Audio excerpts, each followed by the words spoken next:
Welcome everyone to another episode of WTF with Alan Stevens and with Dr. Chris Willems and me, Angela Heise. So today we are going to talk about a topic that's called, I've chosen to call healing in public. And that's when coaches, influencers, leaders, creators, when they don't do their inner work first, and then they charge an arm and a leg to do it with clients. And, it's been really interesting. And I was talking with the guys beforehand. It's like I've been in sessions where I ended up actually coaching the person because it turned out that I had done the work and I just wanted some clarity around it. But they were like, oh, you've got that issue too. It's like, not really why I'm here, but, okay. And I don't know about you, Chris, but I've also found that a lot as well. The problem is that a lot of people who are coaching others haven't worked through their own stuff yet. They've done a short course. They've then gone out and they've started teaching other people or coaching other people, but haven't worked through it. And it's really disappointing because there's some really good coaches out there and they're making it impossible for those coaches to be recognized because they're all put in the same bucket. Well, indeed, and it speaks to the self-appointed expert nature of a lot of these people, and they may or may not have done a short course or a long one, but have just appointed themselves because they reckon they are they're experts. I'm not sure what they base that on, other than their own egos. But yes, it's very disturbing, and they do charge a lot of money. And you go, well, why? What gives you the right to do that? Have you earned the right to be an expert if you haven't done any work with anybody or studied anything or very little? Yeah. I mean, I have to say, this is a topic that's really close to my heart because I worked on myself for 15 years before I dared working with people. And I did a lot of training. I mean, I think if I put all the money that I invested in training and development into, if I put that into an account with all the work that I, not worked, I could probably buy a lovely little apartment. But that's not what I did it for. I mean, I always think that you've got to work on yourself first before you can work with other people. You got to clean up house first before you can go, oh, I'm ready. But I had this really lovely experience where, I mean, I'm always happy to mentor younger, people who want to be coaches or who are, are interested in any kind of self-development work or work with other people, because I think the planet needs it. But I had this guy come to me and he said, can we have a cup of coffee together? And I would love to talk to you about what it takes to be a coach. And so we sat down and I said, so what do you want to be? And he said, I'd like to be a life coach. And I said, okay, great. So what kind of work have you done? And he said, well, I haven't actually. I'm doing a 5-day course next week. I'm like, okay. So what kind of work have you done on yourself? And he said, what do you mean? I said, well, what coaches have you worked with? What kind of self-development have you done? And he's like, no. And I said, well, what do you think qualifies you to be a life coach? And he said, I've run a business. And I said, oh, great. So you want to be a business coach? No, I want to be a life coach. I'm like, how do I say this very politely? And I said, okay, come with me. So I took him home and I took him to and I said, look, I'm going to leave you here. Have a look. These are some of the books that I have read about all the topics that you need to deal with when you're a life coach. You need to deal with relationships. You need to deal with, health issues, spiritual issues. I mean, I have worked people from every religion, I think, and if you have any judgment about that, probably not going to work so well. So anyway, I left him for about an hour and a half and I went back into another space. And then I heard the door close and he had just left about an hour later. Never contacted me again, which I thought was a real shame because, I mean, I followed up and said, hey, would you like to have another talk? It was just, Actually, in my long and checkered history on the planet, an observation I've made is that often psychologists are really stuffed in the head, and they become psychologists to try and work themselves out. But I don't know whether they do before they start to try and work other people out as well. And at the risk of offending every psychologist on the planet, but it's an observation I've made, and I think we're all capable of helping people. We're all capable of offering advice and empathy and all those kinds of things. But when you're charging money for it, and you I've just lost my background. Look, I'm wearing my nightwear. When you're charging money for it and you set yourself up as an expert, then you have to actually have worked with some other people. I'll just fix my background while we're talking. Well, just looking at that, another conversation we'll have later on will be about technology and how it has its mind of its own. But yeah, it's one of the things that I've met some really great psychologists. I've met some really poor ones. The difference is it's not the knowledge they have, it's the experience they have. That's where we're missing. If you have, like we do in networking, we sit with people, we say, okay, let's have a session where we look at fixing problems.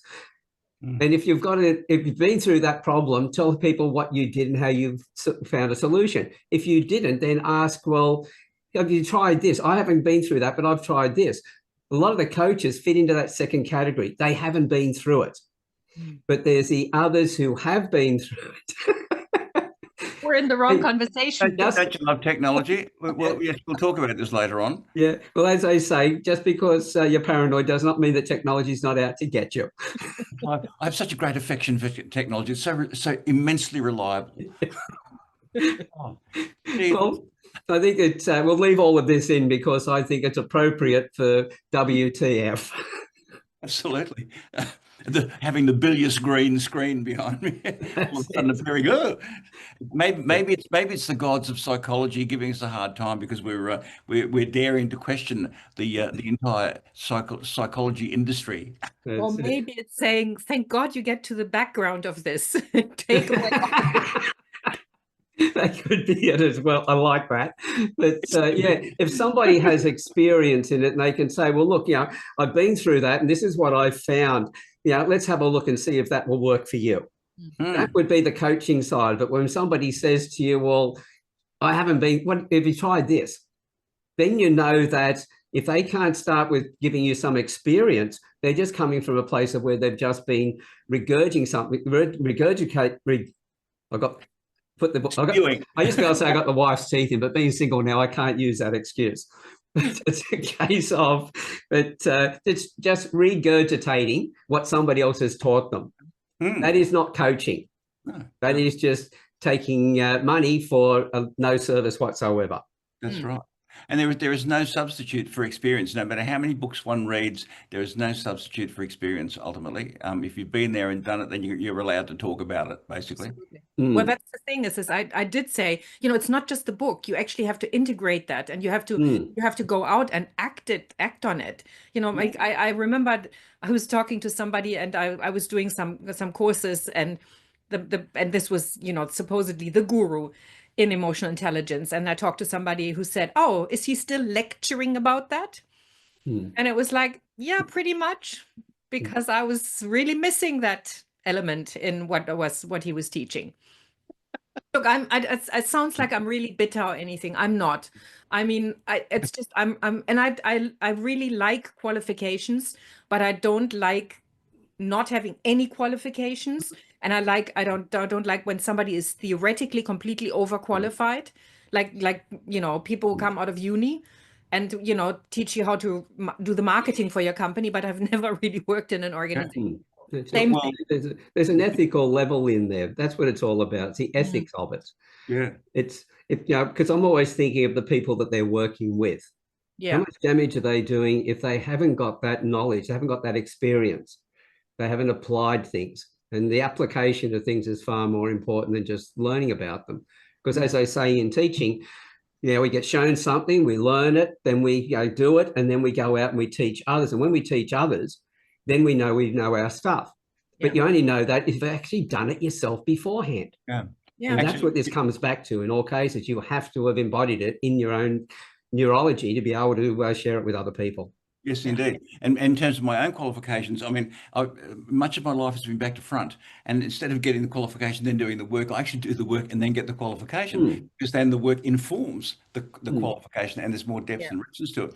And someone once said, the old thing of those who can do and those who can't teach. There's a version of that, which is those who can do, those who can't teach, and those who can't teach teachers. And I found that very wise, very, very insightful, but disturbingly insightful. But yeah, I mean, no qualification is worth anything unless it's implemented. It's just not anything unless it's just theoretical stuff. And so you have to implement it and see if it works in practice. Yeah. And how many times have we said and heard, oh, that's fine in theory, but ... And it's so true. And I'm sure Yeah. we get examples of that every day in Yeah. our ordinary lives. Yeah, in our daily And I lives. think it's going to become more and more important because a lot of people are just entering a topic into AI and then spout what ChatGPT tells them to. Well, and the research tells us that 49% of people who use AI don't even edit or check it before they publish it or do whatever with it. Yeah. That's really disturbing. That's If very you get, you give somebody advice based on a computer program, yeah. I'm not No, sure that works. Exactly. I use ChatGPT, but I use it as a structuring tool. I give it all the content and say, this is what I want to talk about, and I will go back and say, no, you've got that completely wrong, and no, and ChatGPT comes back and says, okay, you've got a point there, and I'm like, yeah, I do, because I actually know what I'm talking about. Isn't it disturbing that we talk to it like it's a human being? Nah, I'm very aware of the fact. And those responses we get from all of that is definitely another WTF conversation as well. I'm sure of it. I was at a presentation the other day and they were talking about AI, and someone asked the question, do you say please and thank you with AI? And it turns out that you should. And I can't remember Moving the into exact another reason. topic, guys. That's the next one. Yeah. But it's just the whole thing, artificiality of the whole thing, and self-appointed experts. And in my observation, most life coaches are aged between 19 and 25. And I wonder about the wisdom of that they've built in that short time in their lives. Exactly. Well, the one thing I'll always have coaches, but the first thing I always do, the coaches change all the time based on what it is that I need. And my question to each coach before I take them on is, what experience have they had in that? What have they been through? How have they applied it? What results have they got? If they can't show me that, then I don't work with them. Yeah. And I knock back more coaches than I actually have ever worked with. And that just has to be the fact of life. So I'd recommend to everybody, if they are looking at a coach, quiz their coach and make sure that coach knows what they're talking about, have experienced it, have lived it, and have applied it to their own life and got results. And just to be really clear, it's not about finding a coach. I mean, coaching is a lot about asking questions, and you want to be able to have somebody who can ask you those questions, but you don't, and doesn't subscribe and say, you need to do this and this and this and this. Doesn't come from that prescriptive mindset, it's a combination, but knows how to ask the questions from a lived background. There's a big difference between theoretically asking questions, going maybe, and helping the person think, but you can't. I always say you can't ask somebody to describe colors when they've never seen a color before. That's right. Anyway, that was well, that was a bigger screen rant, that one.